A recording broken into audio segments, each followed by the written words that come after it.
Today we're solving absolute value equations and inequalities. If we have to solve for the absolute value of x plus 5 equals 11, we're going to start by subtracting 5 from both sides. What you do to one side, you do to the other. So the absolute value of x is equal to 6. Because the absolute value is always the distance from 0 to that number on the number line, in this case x can be either 6 or x can be equal to -6. So we're solving the absolute value of t minus 2 equals 1. We have to add 2 to both sides. This means the absolute value of t is equal to 3. In this case, t can equal 3 or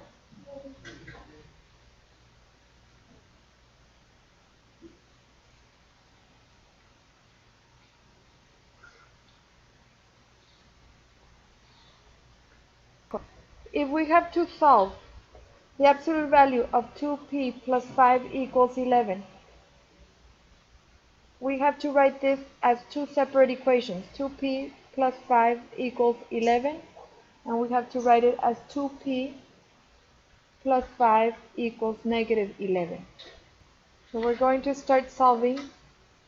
We can subtract 5.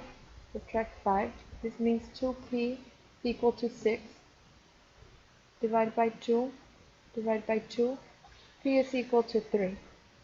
If we solve on this side, we're going to subtract 5. 2p is equal to -16. Divide by 2 on both sides. P is equal to -8. This means my answer can be P can be equal to 3 or P can be equal to -8. And if we check with our original equation, we've got the absolute value of 2p plus 5 equals 11. So if we check with p equals 3 and we check with p equals 8, the absolute value of 2 times 3 plus 5 equals 11. Let's check. The absolute value of 6 plus 5 equals 11.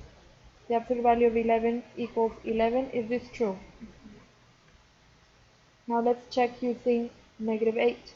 The absolute value of 2 times -8 plus 5 should equal 11. The absolute value of -16 plus 5 equals 11. The absolute value of -11 equals 11. Is this true? See how they both make the equation true. When we are solving the absolute value of v minus 3 is greater than or equal to 4, we have to rewrite these as two separate inequalities. So v minus 3 is greater than or equal to 4, and then we're going to set the inequality as v minus 3 is less than or equal to -4. Let's start by solving. So we have to add 3 to both sides. We've got v is greater than or equal to 7.